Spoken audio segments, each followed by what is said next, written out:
Dr. Amy Widestrom, Executive Director for the League of Women Voters of Pennsylvania. Doctor, thank you so much for joining us this morning. I know that you are laser focused on voter turnout, and Connell was talking about just how critical your state is. How is your message being received by women in your state? So first, thank you very much for having me. I'm very happy to be here. As is common across the country, actually, I think that our work is resonating with everyone, but particularly with women. Most of our members and subscribers are women.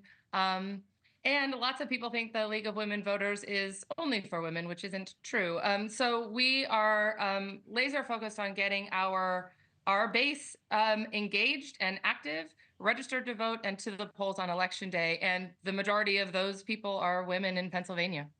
When you've been talking to some of these voters, has there been any issue that's maybe surprised you that is important to that voter base specifically?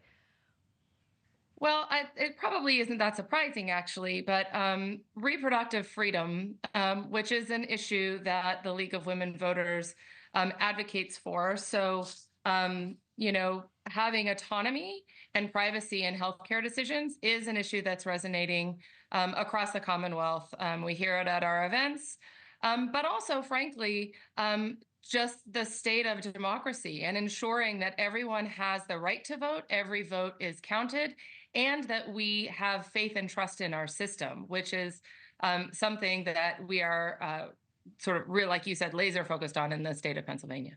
And to your point, many analysts say whoever walks away with Pennsylvania will win this election. There will be all eyes on your state come November. What would you like people to know about the security of the elections overall? Yeah, so it is the case that the winner of the presidential election has carried Pennsylvania in 10 of the last 12 presidential races. So it is an important state. I would like voters to know across the country that the integrity of the voting system in Pennsylvania is strong. It is secure. There are a host of organizations that are watchdogs and safeguards of the process, working closely with our counties, our Secretary of State, and our Department of State. And so folks should know that the voting process is safe and secure in Pennsylvania, and that we will work very hard to make sure every vote is cast by eligible voters and that every vote cast is counted. I think it's important for folks to know that it is likely that we won't have results on election night in Pennsylvania. We will be very close, but we've seen a huge increase in the number of mail-in and absentee ballots in Pennsylvania over the last 4 years.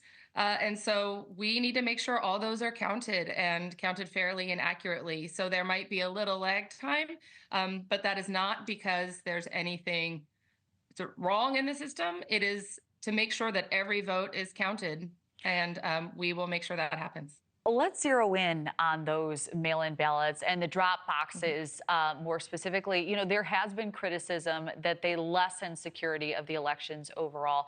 Would you mind giving us a refresher on the rules in Pennsylvania regarding mail-in ballots and those drop boxes? Yes, and this is actually a very important point in Pennsylvania in particular. Our election code gives a great deal of autonomy to our counties, which means that some counties have drop boxes. So when a voter requests their mail-in ballot, they receive that mail-in ballot, and they have a couple of options for returning that mail-in ballot. They can mail it through the U.S. Postal Service. If their county has drop boxes, they can submit their ballot through the drop box, or they can walk it into their county elections office. But not all counties have drop boxes. And so the access to sending back your mail-in ballot actually varies across the Commonwealth. Most counties do, but not all. And so that is one variance that happens in the Commonwealth and can be confusing for voters. Yeah, and important to note, especially if you don't live in the state. It's good to know.